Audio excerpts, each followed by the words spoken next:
ഒന്ന് ആലോചിച്ചു നോക്കൂ. ഒരാൾ ഒരു കോടീശ്വരൻ, മറ്റേയാൾ ഒരു സാധാരണ തൊഴിലാളി. ഇവർ തമ്മിൽ എന്തെങ്കിലും സാമ്യമുണ്ടോ? ആനയും ആടും പോലെയാണ്, അല്ലേ? പക്ഷേ ഇവർ രണ്ടുപേരും വീണത് ഒരേപോലത്തെ ഒരു കെണിയിലാണ്. അതാണ് കടം. എങ്ങനെയാണ് ഇത്രയധികം വ്യത്യസ്തരായ രണ്ടുപേർക്ക് ഒരേ സാമ്പത്തിക അബദ്ധം പറ്റിയത്? നമുക്ക് നോക്കാം.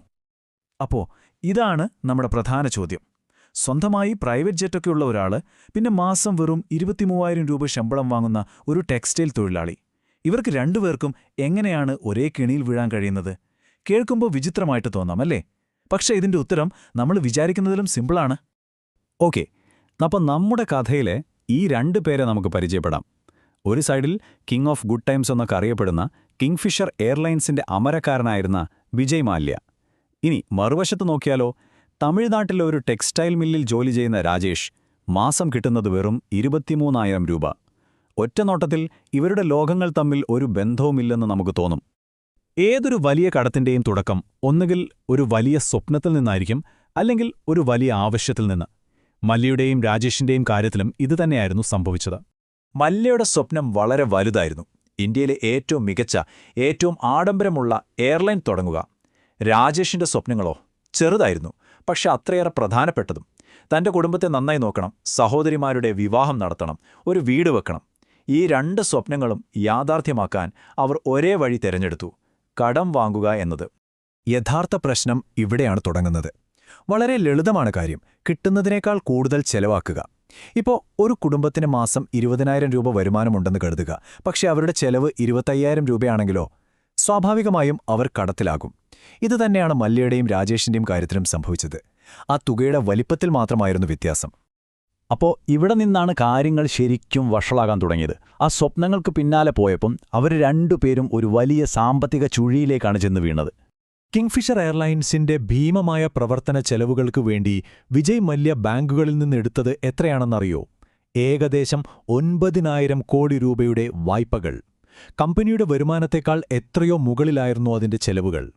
ഇനി രാജേഷിന്റെ കാര്യം നോക്കാം. സത്യം പറഞ്ഞാൽ അവസ്ഥ കുറച്ച് കഷ്ടമാണ്. മാസം കിട്ടുന്നത് 23,000 രൂപ. അതിൽ നിന്ന് 18,500 രൂപയും പോകുന്നത് എന്തിനാണെന്നറിയാമോ? ലോണിന്റെ EMI അടയ്ക്കാനാണ്. പിന്നെ സ്വന്തം കാര്യങ്ങൾക്ക് കഷ്ടിച്ച് 2,000 രൂപയാ. ബാക്കി കയ്യിൽ വരുന്നത് വെറും 2,500 രൂപ മാത്രം. ഒന്ന് ആലോചിച്ച് നോക്കിക്കേ, ശമ്പളത്തിന്റെ ഏകദേശം 80% കടം വീട്ടാൻ വേണ്ടി മാത്രം പോകുന്നു. പക്ഷേ രാജേഷ് എടുത്ത പല ലോണുകളുടെ കൂട്ടത്തിൽ ഒരെണ്ണം, അത് വളരെ അപകടം പിടിച്ച ഒന്നായിരുന്നു. ഈ ബാങ്ക് ലോണുകൾക്ക് പുറമേ എടുത്ത ആ ഒരു കടത്തിനു പിന്നിൽ ഒരു വലിയ ചതി ഒളിഞ്ഞിരിപ്പുണ്ടായിരുന്നു.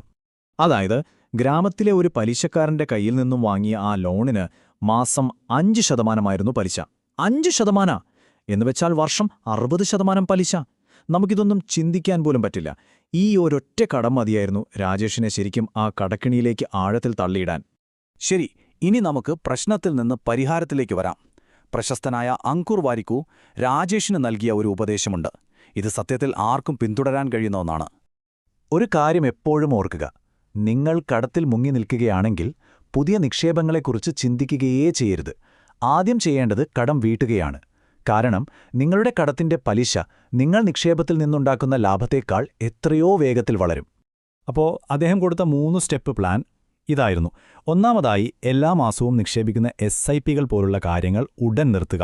രണ്ടാമതായി, ഏറ്റവും കൂടുതൽ പലിശ അടയ്ക്കേണ്ടി വരുന്ന, അതായത് ആ ഗ്രാമത്തിലെ ലോൺ പോലത്തെ കടങ്ങൾ ആദ്യം തന്നെ അടച്ചു തീർക്കുക. മൂന്നാമതേത്, ഒരുപക്ഷെ ഏറ്റവും ബുദ്ധിമുട്ടുള്ളത്, ചില കഠിനമായ വ്യക്തിപരമായ ത്യാഗങ്ങൾ സഹിക്കുക. ഇനി ഏറ്റവും കഠിനമായ ഭാഗം വരാനിരിക്കുന്നതേയുള്ളൂ. സ്വന്തം കല്യാണം കുറച്ചുകാലത്തേക്ക് മാറ്റിവെക്കേണ്ടി വന്നു. അതുമാത്രമല്ല, 18 വയസ്സായ അനിയത്തിയുടെ കല്യാണം ഒരു 2 വർഷത്തേക്കെങ്കിലും നീട്ടിവെക്കാൻ വീട്ടുകാരെ പറഞ്ഞ് സമ്മതിപ്പിക്കേണ്ടി വന്നു. ഇതൊക്കെ കേൾക്കുമ്പോൾ പൈസയുടെ കണക്ക് മാത്രമല്ല, അതിനപ്പുറം ജീവിതത്തിലെ വലിയ ത്യാഗങ്ങളാണെന്ന് നമുക്ക് മനസ്സിലാവും, അല്ലേ? ഈ ടൈം ലൈൻ ഒന്ന് നോക്കും. കൃത്യമായ പ്ലാനിങ്ങും അച്ചടക്കവുമുണ്ടെങ്കിൽ ഏതു വലിയ കടക്കണിയിൽ നിന്നും പുറത്തുവരാൻ ഒരു വഴിയുണ്ടെന്ന് ഇത് കാണിച്ചു തരുന്നു. 5 മാസം കൊണ്ടൊരു ലോൺ തീർത്തു. 1 വർഷത്തിനുള്ളിൽ ആ ഏറ്റവും അപകടകരമായ ലോൺ അടച്ചു തീർത്തു. അങ്ങനെ 2 വർഷം കൊണ്ട് പ്രധാന കടങ്ങളെല്ലാം തീർത്ത് രാജേഷിന് സാമ്പത്തികമായി സ്വതന്ത്രനാകാനുള്ള വഴി തെളിഞ്ഞു. അപ്പോൾ ഈ 2 കഥകളും ഒരുമിച്ച് വെച്ച് നോക്കുമ്പോൾ നമുക്ക് പഠിക്കാൻ വളരെ പ്രധാനപ്പെട്ടൊരു പാഠമുണ്ട്. അതെന്താണെന്ന് നോക്കാം. നോക്കൂ, വിജയ് മാല്യ ഇന്ന് നിയമ നടപടികൾ നേരിട്ട് വിദേശത്ത് ഒളിവിൽ കഴിയുന്നു. എന്നാൽ രാജേഷിന്റെ മുന്നിൽ ബുദ്ധിമുട്ടുകൾ ഉണ്ടെങ്കിലും കടങ്ങളെല്ലാം തീർത്ത് ഒരു പുതിയ ജീവിതം തുടങ്ങാൻ വ്യക്തമായ ഒരു വഴിയുണ്ട്. ഈ കഥയിൽ നിന്നുള്ള ഏറ്റവും വലിയ പാഠം ഇതാണ്. നിങ്ങൾ എത്ര വലിയ വിജയം നേടിയ ആളായാലും ശരി, പണം കൈകാര്യം ചെയ്യുന്നതിലെ ഒരു ചെറിയ പിഴവ് മതി ഒരു വലിയ സാമ്രാജ്യം പോലും തവിടുപൊടിയാകാൻ. അതുകൊണ്ട് സാമ്പത്തിക അച്ചടക്കമാണ് എല്ലാത്തിലും വലുത്. അപ്പോൾ അവസാനം ഒരൊറ്റ ചോദ്യം നമ്മളെല്ലാവരും സ്വയം ചോദിക്കേണ്ട ഒന്ന്: എന്താണ് കൂടുതൽ പ്രധാനം? ഒരുപാട് പണമുണ്ടാക്കുന്നതാണോ, അതോ കഷ്ടപ്പെട്ടുണ്ടാക്കിയ പണം ശരിയായി സംരക്ഷിക്കുന്നതാണോ? നിങ്ങളെന്താ വിചാരിക്കുന്നത്?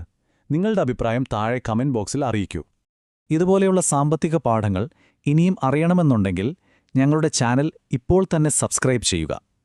നിങ്ങളുടെ ചിന്തകൾ തീർച്ചയായും കമന്റായി രേഖപ്പെടുത്തുക. ഈ അറിവ് നിങ്ങളുടെ സുഹൃത്തുക്കൾക്കും ഉപകാരപ്പെട്ടേക്കാം. അവർക്കായി ഷെയർ ചെയ്യാനും മറക്കരുത്.